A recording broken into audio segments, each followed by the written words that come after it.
Orgasmic enlightenment, where the sexual and spiritual come together.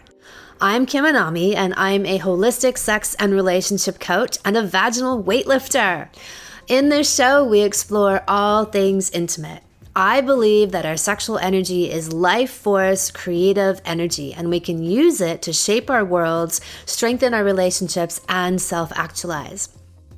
I blend the most avant-garde information from neuroscience, ancient sexual practices like Tantra and Taoism, to renegade wellness modalities to show you how to create gourmet sex in your lives. Come one, come all. The Awakened Vagina, from numb to come. I have often said that most women's vaginas are numb. They have no idea how much pleasure their vaginas are actually meant to give them. A high-functioning vagina acts as a compass in your life, guiding you toward pleasure and aligned choices. It wants sex all the time. It is bursting with bliss. It gives you life-changing cervical and G-spot orgasms. It squirts ejaculate across the room. It is supremely articulate and can give vaginal handjobs. It is strong, supple, lifted, and pulls up all of your organs, even your breasts and face, creating an energetic lift in the entire body. It can shoot ping pong balls, and it makes a man forget his name. An under-functioning vagina leaks energy and urine. It falls out. It prefers clitoral orgasms because it avoids penetration because it can't feel that much in the vagina. And it leads you astray with bad choices. So, how do we wake up a vagina? In a few minutes, you'll hear from our well-fucked All Star Alexis, who went from numb to come, and she'll share how she did it. Here are 5 main tools I recommend that she used. Number 1, yoni massage and reconnaissance. Get to know thyself. Spend time with your vagina and explore every nook and cranny of it. 2, exercise with the jade yoni egg. Just like any other part of your body, your vagina needs exercise. Misguided and sexually inexperienced OBGYNs have recommended useless Kegel exercises for decades, and that's why we have a 60% incontinence rate. And other people suggest that you just wear your jade egg around the house, or do yoga with it, or go shopping with it, or better yet, sleep with it in. This is also useless. In order to actually build strength and articulation, you need a dedicated exercise routine. Sets, reps, it's the only way to build strength. Plus, the jade egg, at least the way I teach it, is a mind, body, spirit reconnection to your sexual self via your vagina. We blast through the layers of dissociated weakness, and the power and awareness you build flows out from your vagina into every element of your life. Daily sex. Pleasure begets pleasure. Having consistent sex dates, whether with yourself and or your partner, keeps your bliss engine going. Stagnant sexual energy is responsible for all reproductive ailments. Yes, I said it, and I 100% stand by it. We have had scores of people heal all kinds of sexual maladies just through getting their sexual energy in motion. And other maladies too, I will add that. When your vagina is full of pleasure, it acts as it's meant to, which is like a fourth brain, a compass of ecstasy, guiding you into more pleasure and healthier choices in your life. Number 4, toss the lubes. To wake up the vagina, you need to re-establish your relationship. Honor and listen to what your vagina has to say. Contrary to popular and ever so shitty advice out there, a girl's best friend is not lube. It's actually one of her worst enemies. It encourages a woman to consistently ignore and override the voice of her vagina. Wet equals turned on and please enter me. Not wet equals not turned on yet. It's not a signal for let's get the lube. All women are capable of lubricating naturally at any age and stage of their lives. It's the Anami guarantee. When you learn to tune into your vagina, you will find that she has a lot to say. The things that make her wet or keep her dry might tell you a lot about what's going on in your life and the truth of what and who really turns you on. Number 5, bringing us closer to that topic, be selective about what goes inside. Your vagina is the ultimate receptacle. Its purpose is to receive. So what are you feeding it? Love, nourishment, respect, integrity, and healthy choices. This includes the humans you let into your sacred space. Are they imprinting adoration in your tissues or regret and disgust?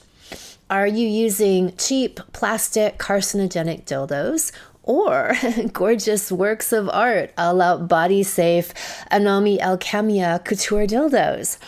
Are you using toxic bleached tampons, or do you let your flow happen unhindered, or at the very least, use clean and organic materials next to and in your yoni? Are you stuffing a bunch of hormone blockers into your uterus and vagina? Because yes, that is what hormonal birth control does, or metal contraptions. Or are you learning the rhythms of your body and observing when you are able to conceive and when you are not? If you pelt your vagina with abuse and toxins, your vagina will shut down and go numb. If you love and honor her and treat her like a queen, she will wake up and bestow upon you all of the blessings, cornucopia. The power is in your hands and vagina. In today's All Star interview, we are speaking with Alexis. Alexis went on an Anami marathon last year. She started with vaginal kung fu, and she and her partner ended up taking all of the salons, coming together, how to be a well-fucked woman, and sexual mastery for men.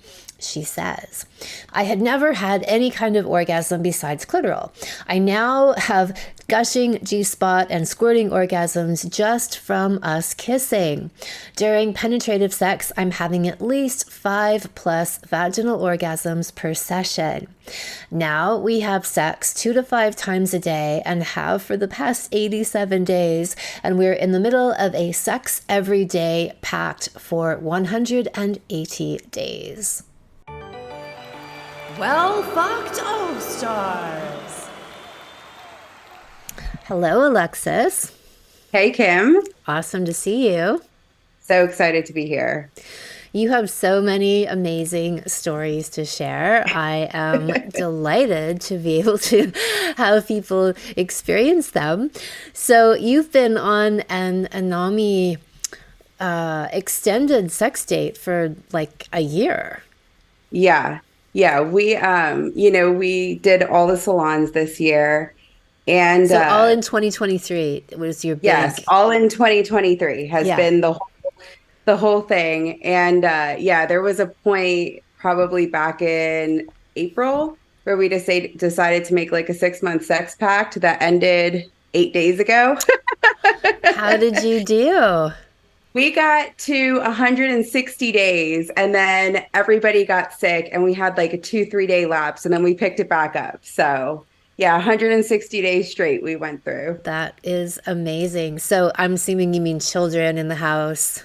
Oh yeah, 3 kids. 3 kids. So despite having 3 children, you were managing to commit to sex at least every day for 160 days. And then typhoon came through and then got back up on that bed. Yep. Right. Amazing. Yeah. So, And that was, sports and homeschooling and stuff. It was fun during the summer and then fall came and it took a real concerted effort, but it was totally worth it. everybody's back indoors. Yeah. Yeah.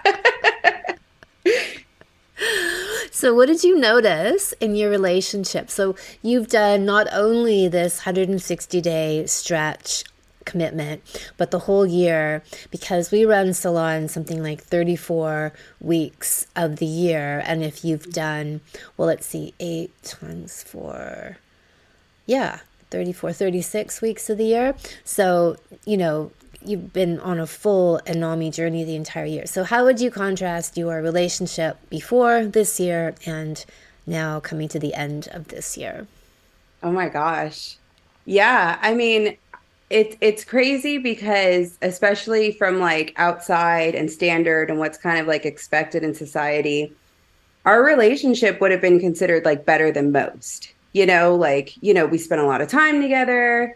We were having, sex 3 to 4 times a week, definitely like full junk food sex and stuff like that. Well, hang on. What Um, is junk food sex to you? How would you describe that? well, let the whole session was, we would go through our whole day with the kids. And then we would hang out and like watch shows together for like 2 hours. And then like right before we passed out, we'd be like, oh, we have to get this in. So, we'd have like penetrative sex for like a little bit, like 7 minutes. And then, afterwards, like we take out the vibrator, I'd have a clitoral orgasm and we would pass out. And that's what we did before. And honestly, I think about it now and it's almost like embarrassing with how far we've come to think about what we thought was okay before. Yeah, Right. but now it's like it's just the relationship's just so much deeper. Like we're so much more connected, like to a point where like it was always what I wanted, but everybody was like, "Oh, like you're asking for too much. Like that's not possible. Like, like that's not, you should be happy with what you have." And when we got to that point where we got to in CCT, in couples coming together, it was just like I was like, everybody can bite me. I was right. Like, this is magical. Like this is amazing. And it really is. And the sex that we're having is so deep and profound. And just the conversations we're having and the honesty and the clarity through everything. So honestly, like I said, I mean, I thought before that we were good, that we were doing okay. But now, like how deep and intense everything is between us now, I'm like, thank God we didn't go on like that forever. Right. So, what was your own journey with your vagina through all of this? Oh my gosh. So it was really interesting for me because when I was younger and when I first started, having sex and exploring stuff, I was like, this is the best feeling thing ever. I'm like, this is amazing. Like, this is phenomenal, right? Everybody's I got to was get one of these. Man, it's right. amazing. I was like, why does anybody do anything else with their life? So, I had like phenomenal sensation and everything was great. And I don't think I had vaginal orgasms, but I had greatness. It was awesome. And then a few years after, I was sexually active, I went completely numb, right? And at first, I thought everybody else was the problem. I was like, wow, guys in their 20s really, like, they really drop off. It's like, they really don't know what they're doing anymore. And I literally thought everybody else was the problem. And then it kept going on and it kept going on. And, I was really, really numb for probably about 12 years up until, joining VKF to the point where like if I was on top, I couldn't feel anything. And it happened even before I started having kids. So I couldn't use that as an excuse. I didn't know what was going on. And I had been to pelvic floor therapists. I'd been to urologists. I had had midwives and OBs, right? Everybody had been up in my business. And they're like, your muscle's fine. Your control's fine. Nothing's wrong. I did like the parafit stuff and all the feedback was like, you're so strong. Like, I don't know what's happening. But I was like, then why don't I feel anything? So, your main complaint was that you just didn't feel anything anymore. Like you did, and then you didn't. Yeah. And can Yeah. you And it was, associate that with anything that happened? yes, yes, I can. And it was actually, I didn't fully realize what had happened until I was in VKF and doing the healing growths meditation, which is interesting because I didn't have growths, right? But I was like, I'm going to do all of it. I'm taking all of this in. So I'm just going to try this. And when I was doing that meditation with the jade egg, I was getting like imagery of what was happening. And I was, like, especially when I first started having sex, I was not in any like deep, profound relationships at first, right? So there was a lot of casual sex. And then I got into a really toxic relationship that was really sexually charged. And when we split up was pretty much when I went numb. And the first person who I had slept with after that ended up being a very long-term, very unhealthy relationship. And looking back, I'm like, my vagina was trying to tell me, because the first time I had sex with him was the first time I ever felt pain during sex, ever in my whole life. I was like, I don't know what this is. This is crazy. Something's wrong. So when I was doing the meditation, I was getting all this imagery of like people who I had been with that I had never had a second thought about.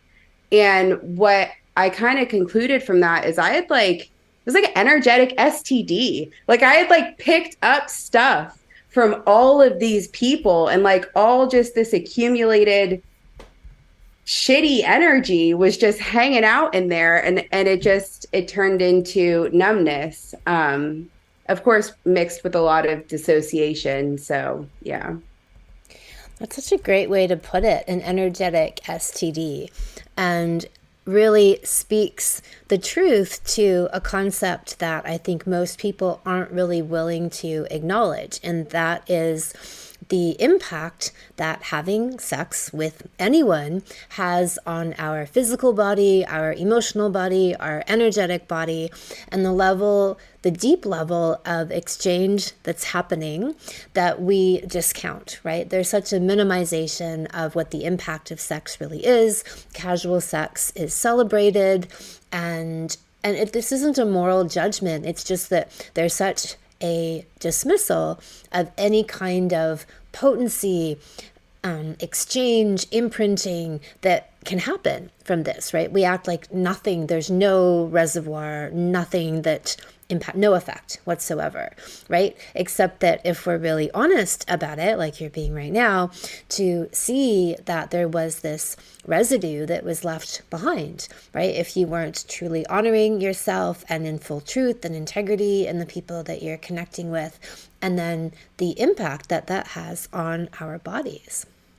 Mm-hmm. Yeah. And it was crazy for me too, because I had to like, during VKF, I had to admit to myself that like, okay, maybe that wasn't the best way of doing things, right? Because I went through my whole life, like I knew I had that era and I was like, oh, it's fine. It's whatever, everybody was doing it. It's not a big deal.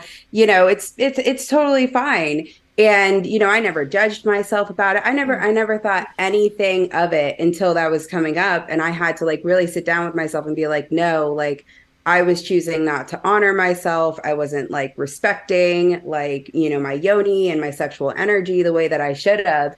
And have a little apology ceremony with my yoni. Yeah. To be like, my bad. Like, I'm sorry. Like, we shouldn't have done this. And we're not going to be doing this going forward. So that was a big deal too. But, on top of all that, for, let's see, after I had my third baby, so when I started VKF, he was a little bit over 1. They had diagnosed me with grade 1 prolapse. And in VKF, I realized I actually never had prolapse. Like I never had it. It wasn't actually there. I had picked up the story that I had it because I was 3 weeks postpartum when they checked me. It was 11-pound baby. All things were all moved around, and I had never went and got looked at after that. I had just kind of like picked up the story, like, oh my gosh, I have this prolapse, and like, then I was like, oh, my vagina's broken. And I was like, there was this lady that I had followed that was like a prolapse coach. And she was like, yeah, she's like, don't look at it. Don't like go in there and stuff, because it's just going to make it worse. So I hadn't looked at my vagina in at least a year. before I had gotten into VKF. Like I didn't looked at it. I hadn't explored things. Like there was such a detachment there and so many stories that I had picked up from that. Right. So as you began to work with the egg and the other practices, I don't know how much self-pleasuring you did before or yoni massage and how well you really knew your yoni. How well did you know it before going into VKF? Going into VKF, not as well as I thought I did, because, when I was younger, I had looked at it, explored around, like I was really curious about it. But to be honest, I knew I had a G spot, right? I knew I had it.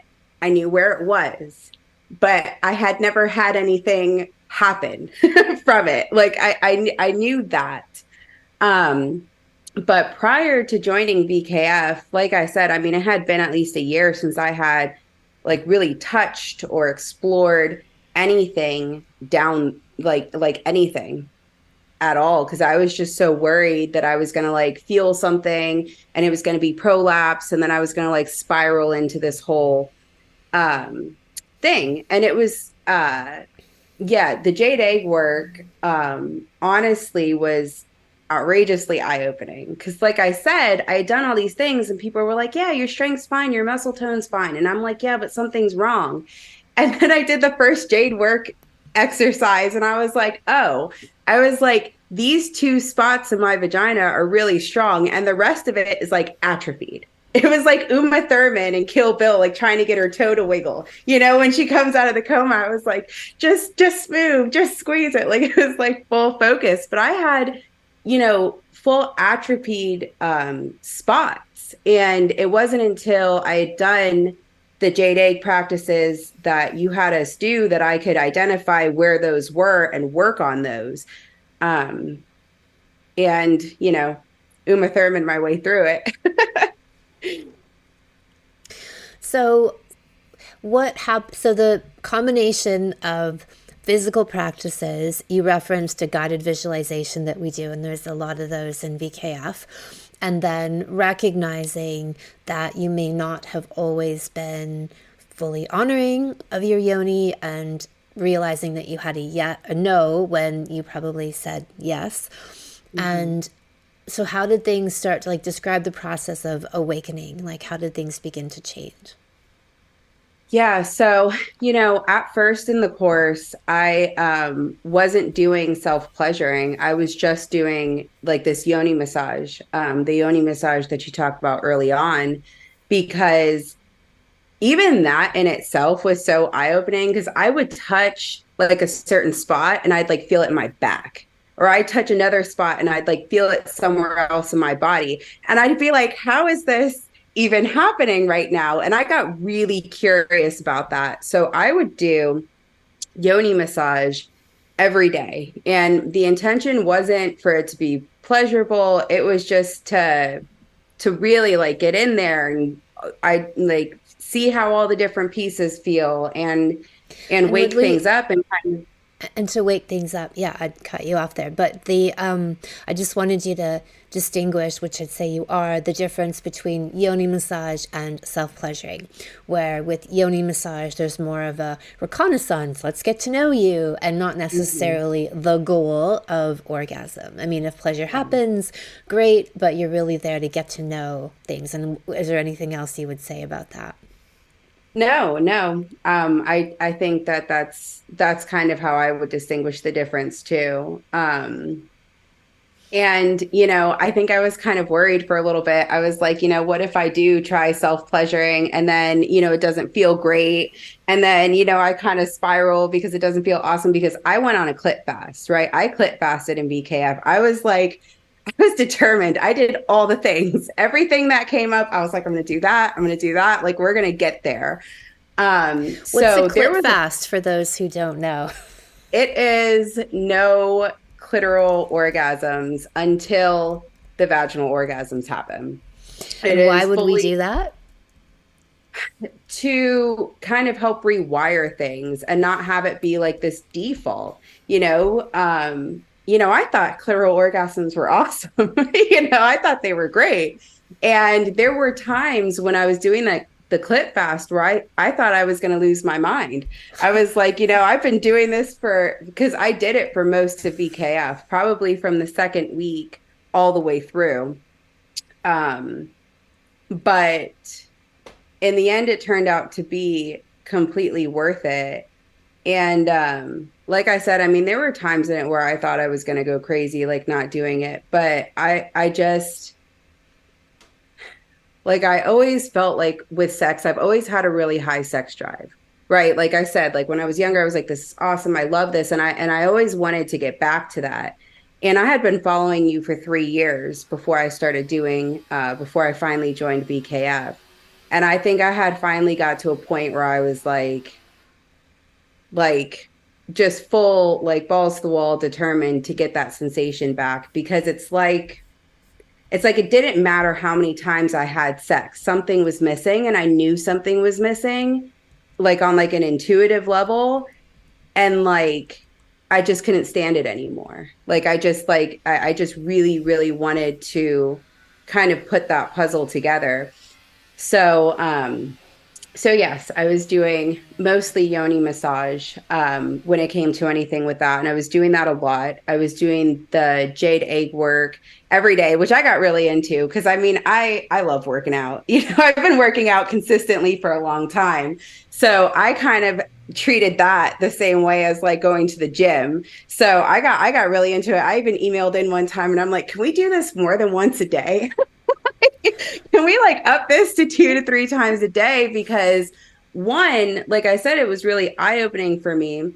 And, I work so hard to make the whole rest of my body strong. And I just like let like this like crucial part of me just kind of like atrophy. So, I really wanted to prioritize that. And I kind of wanted to take my power back from like the prolapse diagnosis. Because, it did make me feel weak and like broken and like something was wrong. And the jade egg work kind of helped me get like that, like power back and feel like I was more in control of the situation. All right, so tell me about your orgasmic evolution through that. So you went through this clit fast to put your attention and focus in your vagina, and what happened? Oh my gosh. So I went through, all of EKF, and I started getting my sensation back. And it started like, one, I was definitely embodying my sexuality more, following all of the principles and always wearing the dresses and doing all of these things. And it kind of like gave me like an extra boost to like want more out of the sex sessions that we were having, and kind of not push for it, but like work my way to it, like work it in. So while that was happening, I started getting more sensation, and I started finding tricks that made it so that I could focus more, because I had to completely reassociate with my vagina. Like I had to stop clenching the whole time, and I had to make sure I could focus. So I realized that like if I'm looking at what's going on, I'm really focused and the sensation goes up, right? Or like if there's certain music playing, like I can stay really in the zone and the sensation goes up. So I found all these little tricks to help me stay like really focused during sex. And the sensation just started going up like crazy. And then it started spreading like through my body. Like at first it was like just in my vagina. And then I started being able to like feel the sensation through my body when we were having sex. So I didn't end up having any vaginal orgasms while I was in VKF. But one of my biggest wins while in VKF is that I actually fell in love with being on top. And what's crazy about that is that had been my number one most hated worst position period for over a decade. Because I like, in other positions I was pretty numb, but like I could feel something. But like if I was on top, there might as well have been nothing there. Like you might as well, like, I mean, all sensation gone. And it's crazy because now if we want me to come, like we want me to have like a G-spot orgasm really fast, it's like just get on top, because that's how it's gonna happen. That's how we're just gonna knock that first one out real quick and keep moving with it, because it's just like a tsunami. Um, and it was funny because I was only a week out of VKF when I had my first G spot squirting orgasms. And I had six in a row in 20 minutes. And the first one happened, and we were like, was that what we think it is? And then the second one happened, and it was like, oh, yeah, this is going. And by the last one, it was like, like a fireworks grand finale show. Like she was showing off at that point. She was like, look what I can do. It was like decades of backed up things just coming out. And what was wild is it's progressed so much since then. So at first, I could have the G spot squirting orgasms with toys or hands. And then, thank the gods, my husband has a G spot cock, which we found out in CCT. Amazing, blessing. So then I started having it during G spot cock. Do you want to define that for everyone? Yes, if we were to look up the toy that you sell for G-spot orgasms, that's what my husband's cock looks like. It's curved. It's got that good curve going on. And what's funny, just like a little side note, is the more we were doing the work, the more it kind of like curved. It's like he was like looking for it, So amazing. like yeah, they were like kind of like, my yoni, his lingam were kind of like doing their own thing, like reshaping to each other. So then I could have it during intercourse, and it would take a little bit and it would be kind of rare. And then I could have it during intercourse nonstop. Every time at least 6 G-spot squirting orgasms nonstop. And then we got to the point where we were just kissing one day and I had a huge G-spot squirting orgasm, fully clothed, kissing. And now we've done that probably about 4 or 5 times, like not on purpose. It's just like, oh, everything's just so like great. And we start kissing and it's just like flood, you know? So she's definitely woken up. That's amazing. So it sounds like the clit fast paid off. Oh, yeah. Oh, yeah. Hands down. And what's crazy now, too, is, having done the clit fast, I hadn't had a clitoral orgasm for a while. And now it's probably about 70-30. If there is clitoral stimulation, my body will actually have a G-spot orgasm instead. Like even from strictly clitoral stimulation. And not that I can't have clitoral orgasms anymore. I have those too. But it's just, I think that's my body's preferred method is the G-spot, the G-spot orgasms. Because once that like Pandora's box was unlocked, it just, it kind of went a little wild. I love that. And I think once your body and your brain recognize that new neural pathway and how much bigger and wilder and wiser it is, then it's, even if you're touching your clitoris, it's like, let's head over this way instead and use this outlet because we know it's better for the whole system. Mm-hmm. Yeah. So speaking of hands down, what about your cervical orgasms? Yeah, so the cervical orgasms were really interesting at first because at first we were like, okay, like doggy style is supposed to be really good for it. We'll try this, we'll try that. And it ended up happening completely unintentionally. And it was, it was in what you would think is like the most boring position ever, right? We're just like in missionary and it's like, nothing crazy was happening. Like we were like, it was slow, but it was so intense. Like everything between us was so intense and it was so intimate. And it kind of like it just like it hit me out of nowhere. And up until then, I'd been like, I know I'm having different types of orgasms. Is one of these cervical? I'm not sure. And then the cervical happened and I was like, oh, I was like, it was like an exorcism. I was like, I was like, this is definitely it. Like, this is definitely a whole different energetic experience. And I felt like something was like leaving my body. And that's kind of how it feels with me when I have the cervicals. It's like, like this really overwhelming spread of energy and emotion. And then I feel like something like leaves that's not supposed to be there. Something that I needed to let go of.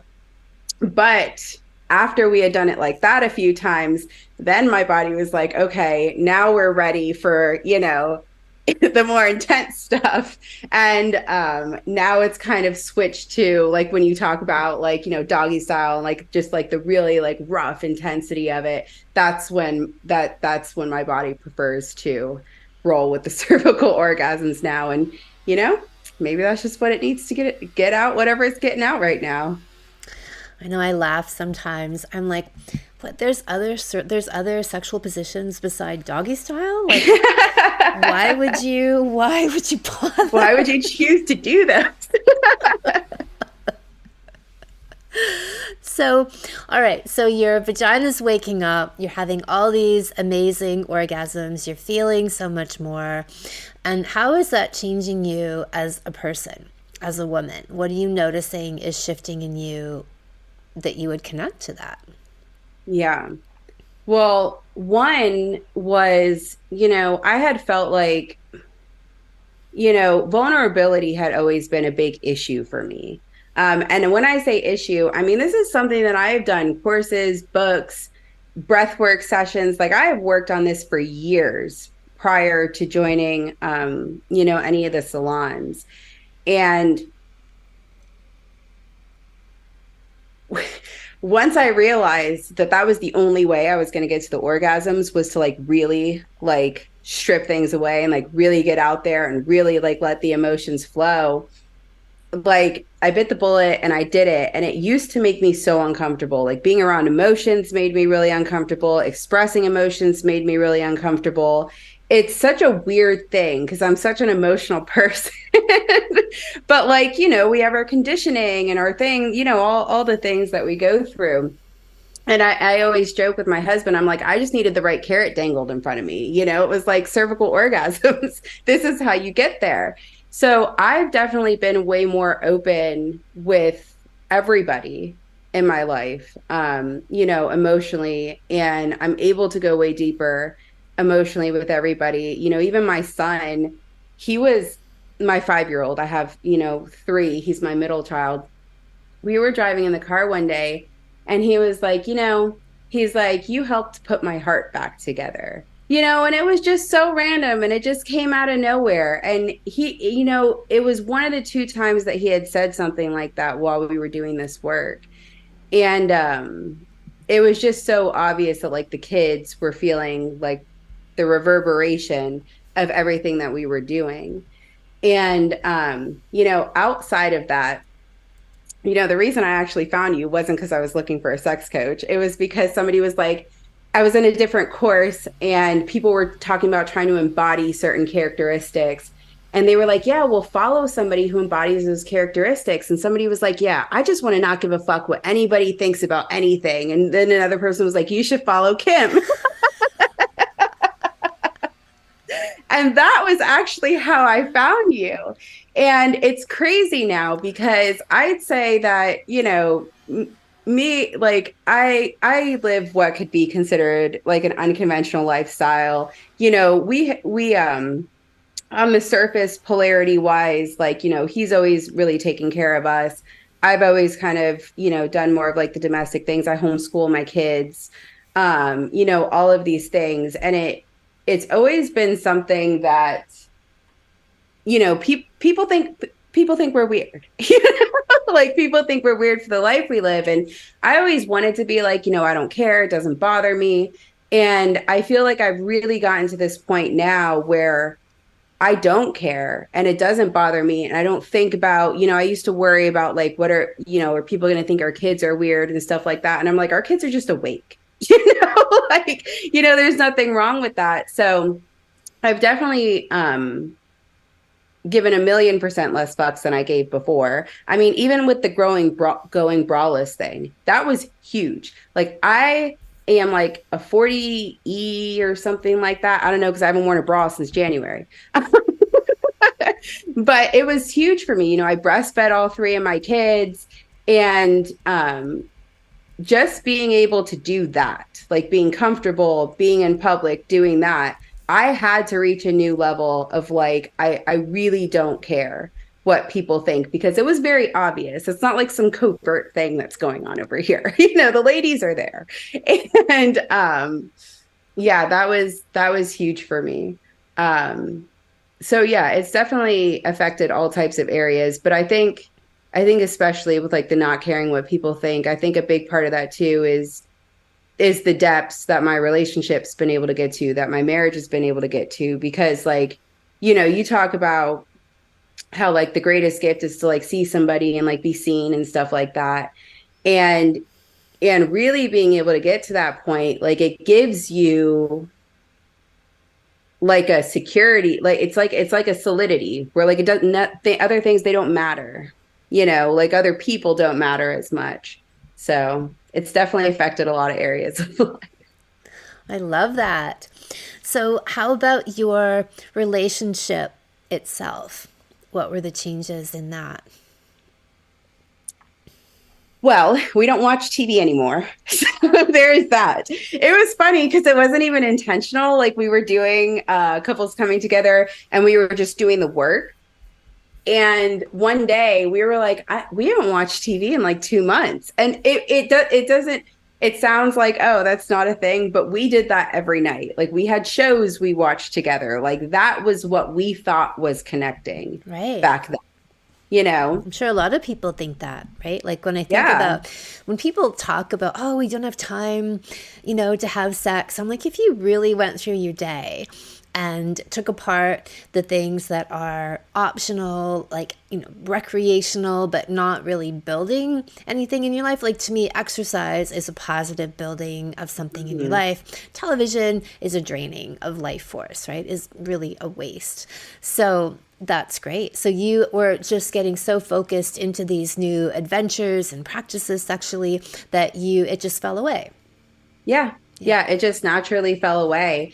And we, in our marriage contract, we have our weeks. Every day is committed to something fun, right? So every day, every night, there's something interesting to look forward to. And, we took all the salons the same way that I took BKF, which is like really to heart, really literally, like if we put the practices in place, then good things are going to happen. And we just kind of like really focused on that. So we have our contract from CCT, and we literally just revisited it this last week just to reinforce everything in it. And we have very fun weekly schedules, but I like to joke that our relationship's like this like kinky Nicholas Sparks novel now, because it's kind of like, Kinky? Did like you say kinky yeah, Nicholas like a Sparks? kinky Nicholas Sparks novel. Like if you were to take his stuff and make it dirty, like that's what we've got going on. So what does that Um, mean to you? Like Nicholas Sparks is the guy who did The Notebook, right? the Notebook, Right. yes. So if it's So a kinky version of that, what does that mean? yes, so for me, it was really like, you know, I feel like it's not that people in marriages don't love each other, right? But it's not this like, it's more surface level, because if you're not fully exposed to somebody else and they're not fully exposed to you, and Emotionally and um, sexually. yes, Yeah. emotionally and sexually, and all of the things, all, even like the radical honesty, right? I mean, that has been that in itself transformed everything for us, because we really took that literally and we really took it to heart. And you know like I said, I mean, we have 3 kids. We've been together for a long time. We've moved cross country. We've done all types of stuff together, but we know each other on a level now that we didn't the whole time. And I was always keeping him at a little bit of like a distance, to be like safe. Like like if he knew how much I loved him, he would take advantage of it. And then I would get mistreated and everything would be terrible and it would be the end of the world. And when we really kind of laid it all out, we were both keeping each other at a distance because we had both, I had a child from a previous relationship that didn't work out. He had been divorced before. So we had both kind of went through like these big dramatic breakups. And because of that, it was like we could only get so close, you know? And during CCT, like, and during, through all of this, like really changing that, um, and coming together, like literally. Haha. But yeah, coming together, it's just like a really, it's just solid. Like it's just deep. It's solid. Oh, and so anyway, my point with the Nicholas Sparks thing was like it's always like these grand love stories, right? It's like this grand big love, and everybody's like, oh, that's good in writing, but like that's not real. Like it's not like, things, normal everyday life isn't like that. But our normal everyday life is like that now. And it's because we did the work to fully expose ourselves to each other to get there. And you can't have that without being fully exposed to the other person. And then, we have, I mean, our kind of like normal, like our rules, like we have sex in the morning because that's his favorite time. And then that helps, both of us get through the day. And then we have sex at night because that's my favorite time. And that's when we really have time. So, we're having sex at least twice a day, most days. And it's not just the act of having sex, but it's that plugging in and that like connecting and the intimacy and the deepness that is happening where like the energy is always flowing between us. And it was funny because I've always talked about energy and stuff. And I know he thought I was a little crazy. And after CCT, he's like, yeah, he's like, I can feel the energy moving between us. And like, he'll be at work and he'll be like, did you feel some anxiety? Because I got a little something. And like, all of these things. So yeah. That's really beautiful. And I think that's such a great point that people start to feel like when you really do get that close with each other. And we talked at the very beginning of this conversation about energetic imprints, right? And residue that's left. But if you're connecting with somebody on this truly deep, surrendered, vulnerable plane, and you're fully open to them, then the level of exchange is so much more profound. And yes, I think that people do become telepathic. They do start to really feel into each other. And I said years ago that when I first learned about these Taoist practices and Tantra, and I'd heard this idea that you could make love to your partner from the other side of the room. And now I have it where I can make love to them from the other side of the world because our energy bodies are that connected, right? And even from the scientific perspective, right? That's been validated in quantum physics and these like, was it the theory, Einstein's spooky objects at a distance or whatever he called it, but the idea that something can reach out and touch something else, so like even though they're separated by hundreds of thousands of miles in space. So that's really beautiful to hear that. Yeah. Yeah, thank you. So what else would you say has changed in your outer life as a result of that in terms of the up-leveling of your relationship, but other ways that you see these tangible shifts? Yeah. So, I've mentioned before that I stay home and homeschool the kids. And I have, since my older ones were younger, I had always wanted to stay home with them, and I did. But I always was like forcing myself to do something else as well to kind of like feel like I matter, you know, I always had to have like some part-time thing going on or some like side hustle thing going on or some like business. I've had multiple businesses over the years. I've done all types of contract work and whatnot. And I had struggled this last year with the fact that, where I'm at, you can't find childcare to save your life, right? So like, I had to put my business on, or I chose to put my business on hiatus last fall. And I had really struggled with like surrendering. Like I knew everything would always work out for me and be okay. But it took like a new level of surrender to be like, okay, I'll be able to attract, abundance, like without having all of these things going on. And the kids really need me more right now. And really kind of like handing things over to Mitchell and letting him like carry that part of this relationship fully and feel safe to do that, right? Like feel safe to let go like that and know that I was still going to be okay and that it was going to be what was better for everybody. And it caused like a real like restlessness or conflict in my life, I guess. So, I had decided to start growing my own food this year, and this is actually like a funny little side thing from VKF. But somebody in it had mentioned, I don't know if it was in one of the videos that you were doing or if it was in one of the live calls that we did, but it mentioned how like women used to like, like flash their vaginas at, their crops to help have a good harvest. And I was like, okay, well, I've never grown anything before this. I have no compost. I have nothing. I was like, might as well try to use some vagina power, right? So I'd go out every morning in my dresses and I would do that. And we had such an insane harvest. Like everything just blew up. We were bringing like buckets and buckets of stuff every day. And I was like, my vagina did that. It's like she made that happen. I love it. I believe it. Yeah, 1,000,000%. But one of the things that VK really did is I didn't join vaginal kung fu ever expecting my husband to do CCT with me or SMM or any of that. Right. Like I thought there was a 0% chance that that was ever going to happen. Not that he doesn't go along with my things, but I think when he heard vaginal kung fu, he was like, oh, this is another one of her little off the wall things she's Energy doing. things. Yeah. Yeah. That's another one of those things.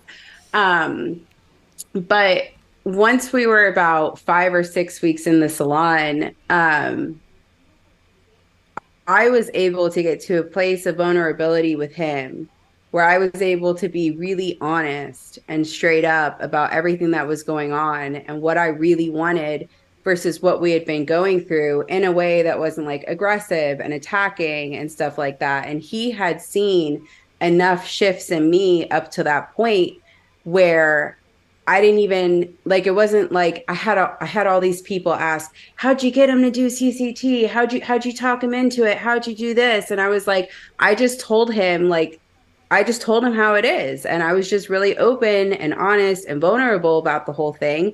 And he wants me to be happy. So he did it, So that was, like I said, I mean, going into vaginal kung fu, I was like, oh, I'm going to denumb my vagina. And this is going to be really good for me because, I'll be able to feel more having sex and I'll feel stronger and all these things will happen.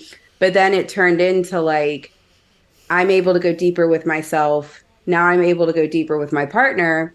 And because of that, he was able to come and join me in all of the things that we were doing. And that's when, it was just the catalyst for everything else.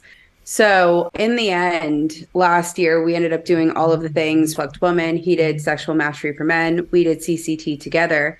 And had I not have done vaginal kung fu and not been able to, denumb my vagina and my emotions and reassociate and be able to get back, in that vulnerability or honestly in that vulnerability for like the first time, it the rest of it wouldn't have happened. Like vaginal kung fu was the catalyst for everything else.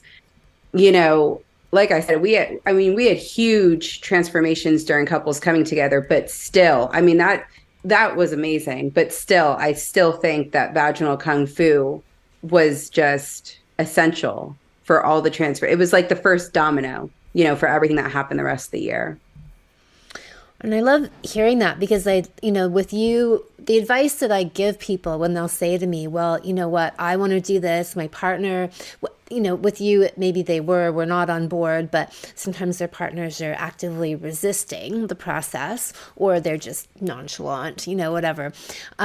And I say, look, focus on you, put all of your energy into you. And as the changes come to fruition in you, your partner will feel that. And that's where the real test comes, because if they really are interested in the relationship and in you and in growth, they'll be ignited by that. And they'll be like, what's going on here? I want some of this. Let's both do some of this. Or they won't care. They're so far in their own whatever oblivion and then that can be easier to go, okay, I think we're really not on the same page.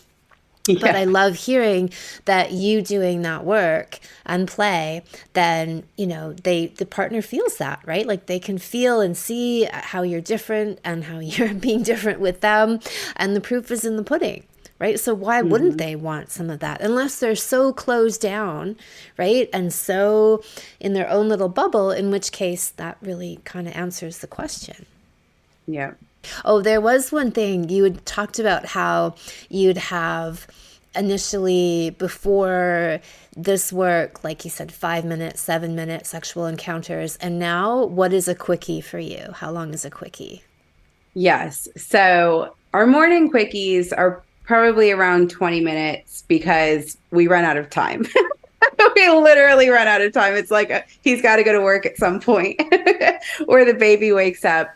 But yeah, at night, our quickies have generally been around 45 minutes. And it's not even on purpose. There were so many nights, I can't even tell you how many nights where we had a connection date and we were like, oh, it's really late now. We're just going to go to sleep and we'll just cuddle a little bit before we go to sleep. And then it's like an hour and a half later, we just got done having this great sex session that just came out of nowhere because, like we were that connected. And, um, considering the first night I had the G spot orgasms was our very first 3 hour sex date, we decided we needed to stick with that. It has, it was very successful right off the bat. First 3 hour sex date, first G spot orgasms. So we've stuck with that. And, it's not all penetrative sex, right? We're still working up to that, but it's all fun stuff. It's all fun stuff. And, the longer, the deeper sessions, you talk about it too. And I used to, even though I wanted sex before, I used to want it to go fast too. Like I'd be like, we're in, we're out. Like as soon as it started, I was like, okay, let's wrap this up. We could have our orgasms and we can pass out and that's going to be that. And again, it's just wild to me now because now like we've hit points where we've got to be like we just have to stop because time like we just can't do this forever. Like we have to sleep at some point and it's just like that's how like lost in the energy of everything that we can get now. So again, it's kind of crazy to look back and think that like 7 minutes was like our norm, right? That was what happened all the time. And now if it was like 7 minutes, we'd be like, I don't know. I don't know what would have to happen. Probably one of the kids walking in on us or something, shutting it down right after it starts. I mean, we have done some stuff in the kitchen that's had to get, cut short, but And I haven't to backtrack for a moment. When you talked about like going braless and having a substantial chest, mhm. what's that like for you? And like, are you just fully oblivious? Do people ping on? Like, what's going on for you? And that not give a fuck energy. Oh my gosh. Yeah. So the first time I went to the store like that, I was like, oh my God, everybody's looking at me. Everybody can see my nipples. They think I'm a crazy person. This is terrible, right? Like all of these things. And I pushed through it and I was in my head about it for a while. And then all of a sudden one day, I didn't even think about it anymore. Like it doesn't even cross my mind. And there are some times with certain, things that I do in the gym where I have to put on a sports bra. But I even try to work my way around that. I'm like, maybe if I do like a tight tank top, because as soon as I put it on, my whole body is like, get this thing off of me. This is terrible. Why are we doing this? Even I went on a work trip with Mitchell, my husband, back in June. And I got these really nice dresses for it. And we were going to be around, like colleagues and stuff. And I was like, oh, I should probably like try to put on a bra for this. And at that point, I had been like 3 months braless. And I put it on to try on one of my dresses. And I was like, we're not doing this. Like if they nipples happen and that's it. That's life. And, I was, I was always happy I had larger breasts, right? I didn't have like a bad relationship with them, but I was insecure about having had all these kids and breastfeeding them and them not being like 17 anymore and like all of these things, like I had so many insecurities around that. And that was probably one of my biggest holdups about not wearing a bra is like people are going to see, natural breasts in the wild and, they're going to know I'm not like this perfect, like whatever plastic thing. And now I'm like, that's so ridiculous. Like I'm 30, I'm almost 33. I have 3 kids and like my breasts are great the way they are. Like there's nothing like, they're not all these things, all these stories. I honestly, before joining the Anami stuff, I had planned to get a breast lift later on. Like I was like, I'm going to get a breast lift and I'm going to get a tummy tuck. Like that was 100% on my to-do list. I had a savings account for it, the whole thing. And by the time I was done with VKF, I was like, nobody's touching my breast. I was like, absolutely not. Like you will not. This is not going to happen. And then by the time I was halfway through CCT, I was like, even the tummy tuck thing was ridiculous to me, and I had been insecure about that my whole life. And now just like the idea of having somebody like do like cut into me at all, do anything like that. And I just feel like I'd have to disconnect from my body. Like I've done all this work to reconnect and build this really great relationship with my breasts and my vagina and my body. And I feel like in order to do something like that, I'd have to be so disconnected. And I don't ever want to be like that again. Oh, that's so beautiful. I love hearing that. Thank you. Wow. Well, is there anything else that you'd like to add that you feel we haven't covered? I don't think so. I think that pretty much, you know, covers like my orgasmic journey and, the vaginal sensation journey and everything that kind of went on with that. Um, but, it's crazy because like I said, it's just been really life changing and we're just really grateful for the work because I've tried following some other coaches since starting this work because I ran out of your podcast to listen to. I listened to all of them and I was like, oh, I'll try listening to somebody else. And I literally have not found one person. Like I can just feel inside me like that there's something wrong or they say something and it's like that's not true. And I know that's not true because of what my body's done, and like you can't like so, I just really appreciate that, you're here and we were able to do this work and able to get to where we're at because like it was just such a missing piece of life, right? It was just such a missing piece. And I think I knew something was missing, but I didn't know how to fix it.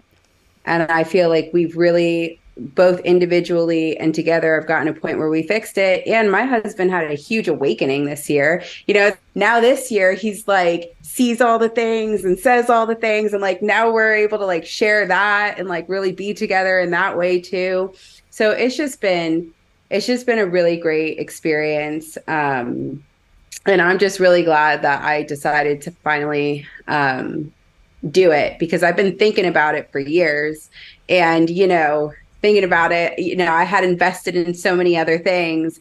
And when I finally made the choice to do it this year, it's like all those other things that I was trying to get to, like the healing and, the vulnerability and the connection and all these other things, like this is the thing that rippled out and kind of like finally put all that to rest.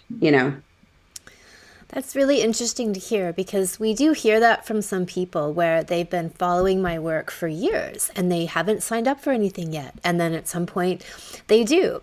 And I wonder if it's almost an inner knowing that, okay, this is going to be the Rosetta Stone. This is going to be the really big piece. And am I ready for that? Do I have the courage for that right now to actually dive into it? Because I wonder, right? Like some people will, find me 2 days before a salon starts and they'll dive in. And then other people, it'll take them a while. And it's not because they can't afford to do it or it's just like something in them. They haven't just like pushed themselves over that edge yet. Yeah. Yeah, I think I was prioritizing other things and I was like, oh, I can do this when I do it. Like I can get to this when I get to it. Plus, I got pregnant again and had another baby after finding you. And once I got the prolapse diagnosis, that's when I started following really close. I was like, I Right. think this is the thing because, I didn't trust pelvic floor therapists. I wasn't getting surgery. I was anybody who mentioned it, I was like, get away from me. I wasn't doing any of that. So this was really kind of like, especially with that diagnosis, like this was my thing. I was like, this is how I'm going to get there. And I know this is how like I'm going to take my power back from that. And like I said, it was so interesting because I actually got checked out for the first time since I was 3 weeks postpartum while I was in CCT, right after I had my first G-spot orgasms. And they were like, yeah, you don't have prolapse. You're fine. Everything's fine. And I was like, here we are. I knew it. That's awesome, Alexis. Well, thank you so much for sharing. And it's been amazing to have you in all the salons. You've been such an active participant and so much great commentary and witty, witty moments and support for everybody else within the salons too. So it's been lovely getting to know you. And I'm so glad to hear of your evolution. Thank you, Kim. My legendary vaginal kung fu salon opens for registration next week. In this 10-week online mastership of all things vagina, you will learn my guided step-by-step exercise routine for using the jade yoni egg, how to give yourself a healing yoni massage, the art of the vaginal hand job, how to channel your sexual energy into creative genius, and how to clear the blockages in the way of you going from numb to come. To check out the free preview video series and to be notified of when we open the doors for registration, go to kimanami.com, click on Sexual Savant Salons, and then Vaginal Kung Fu. Thank you so much for listening. If you haven't already, subscribe and also leave a review. And send someone else the gift of a healthy libido and an off-the-charts love life by sharing this episode with them. We'll be back next week, and in the meantime, many happy orgasms.